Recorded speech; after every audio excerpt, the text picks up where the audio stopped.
പാലക്കാട്ടെ RTO enforcement ഓഫീസിലെ ഉദ്യോഗസ്ഥർ ഇരുട്ടിലായിട്ട് ഒരാഴ്ച. ബില്ലടയ്ക്കാത്തതിനെ തുടർന്ന് ഈ മാസം 2-നാണ് വൈദ്യുതി വിച്ഛേദിച്ചത്. പരിഹാരമുണ്ടാകുമെന്ന് KB ഗണേഷ് കുമാർ അറിയിച്ചിരുന്നെങ്കിലും ഒരാഴ്ചയായിട്ടും നടപടി ഉണ്ടായില്ല. ഇതോടെ AI ക്യാമറകൾ വഴിയുള്ള ഗതാഗത നിയമലംഘനത്തിനുള്ള ചെല്ലാനുകൾ നൽകാൻ കഴിയാത്ത അവസ്ഥയിലാണ്. ഓഫീസിലെ 5 ഇലക്ട്രിക് വാഹനങ്ങളും ചാർജ് ഇല്ലാത്തതിനാൽ കട്ടപ്പുറത്തുമായി. മെഴുകുതിരി കത്തിച്ചും മൊബൈൽ ഫോൺ വെളിച്ചത്തിലുമാണ് ഇപ്പോൾ ഓഫീസ് പ്രവർത്തിക്കുന്നത്. നവംബർ ഡിസംബർ മാസങ്ങളിലായി 55,000-ഓളം രൂപയാണ് ബില്ല് കുടിശ്ശിക. ഇക്ബാൽ അറയ്ക്കലുണ്ട്. Iqbal Arakkal, KCB RTO office ആണെങ്കിലും കരുണയൊന്നും കാണിച്ചിട്ടില്ല അല്ലേ? മാത്രമല്ല, ഇലക്ട്രിക് വാഹനങ്ങൾ RTOയുടെ മോട്ടോർ വാഹന വകുപ്പിന്റെ ഇലക്ട്രിക് വാഹനങ്ങൾ നിരത്തിലിറങ്ങാത്ത അവസ്ഥയായി. നല്ല പണിയാണല്ലോ KCB കൊടുത്തത്. ബില്ല് അടച്ചില്ലെങ്കിൽ കുറച്ച് ദിവസം കൂടി കട്ടപ്പുറത്തിരിക്കേണ്ടി വരും. ചെല്ലാനൊന്നും കൊടുക്കാൻ പറ്റൂല. മൊത്തത്തിൽ RTO ഉദ്യോഗസ്ഥരും അസ്വസ്ഥരാണോ ഇക്ബാൽ?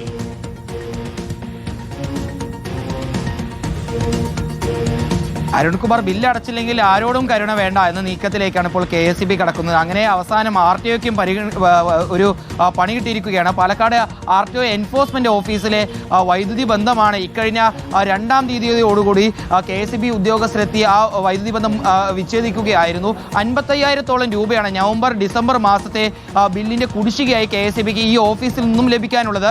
പക്ഷേ ഈ ബിൽ തുക കിട്ടാതായതോടുകൂടിയായിരുന്നു ഇത്തരത്തിൽ ഈ ഫ്യൂസ് ഊരി കൊണ്ടുപോകുന്ന നടപടി. ഇപ്പോൾ ഒരാഴ്ച ആവുന്നു. ഈ ഒരാഴ്ചയായി ആ ഓഫീസിൽ ഒരു ഉദ്യോഗസ്ഥന് പോലും ഒരു ലൈറ്റ് ഇട്ടുകൊണ്ട് അവരുടെ ജോലി ചെയ്യാൻ വേണ്ടി സാധിച്ചിട്ടില്ല. അവിടെ AI ക്യാമറകൾ വഴി വരുന്ന ഈ ഗതാഗത നിയമലംഘനങ്ങൾക്ക് ചലാനുകൾ പുറപ്പെടുവിക്കുന്നത് ഈ RTO എൻഫോഴ്സ്മെന്റ് ഓഫീസിൽ നിന്നാണ്. പക്ഷേ കമ്പ്യൂട്ടറുകളോ അല്ലെങ്കിൽ ഇന്റർനെറ്റോ ഉപയോഗിക്കാൻ കഴിയാത്ത സ്ഥിതി ആയതോടുകൂടി ആ ചലാനുകളൊന്നും ഇപ്പോൾ ഒരു ഈ നിയമലംഘകർക്കും അയക്കാൻ ഇപ്പോൾ RTO ഓഫീസിലെ ഉദ്യോഗസ്ഥർക്ക് സാധിക്കുന്നില്ല. മാത്രമല്ല, ഈ RTO എൻഫോഴ്സ്മെന്റ് ഓഫീസിൽ നിന്നാണ് ഈ വാഹന പരിശോധനയ്ക്ക് വേണ്ടി സ്ക്വാഡുകളെല്ലാം പോകാറുള്ളത്. അതിനുവേണ്ടി അവിടെ പ്രത്യേകമായി ഒരു 5ഓളം ഇലക്ട്രിക് കാറുകളുണ്ട്. പക്ഷെ ആ കാറുകളൊന്നും ചാർജ് ഇല്ലാത്തതുകൊണ്ട് ഉപയോഗിക്കാൻ കഴിയാതെ ഇപ്പോൾ കട്ടപ്പുറത്താക്കി ഇട്ടിരിക്കുന്ന സ്ഥിതിയാണുള്ളത്.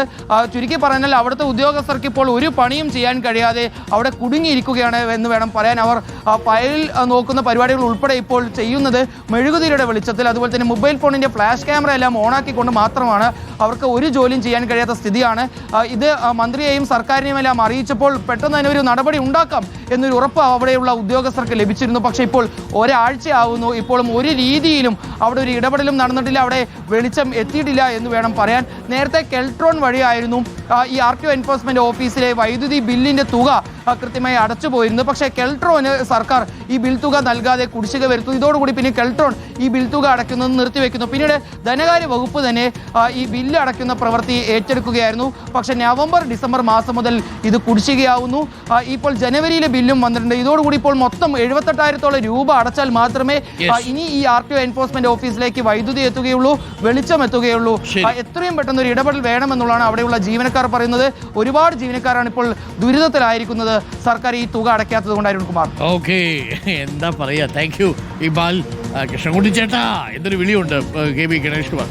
വിളിച്ചിട്ട് കാര്യമില്ല, പൈസ അടയ്ക്കണം. പൈസ അടച്ചില്ലെങ്കിൽ RTO ഓഫീസാണെന്ന് നോക്കൂല, നമ്മൾ ഫീസ് വരും. അതാണ് KCBയുടെ നിലപാട്.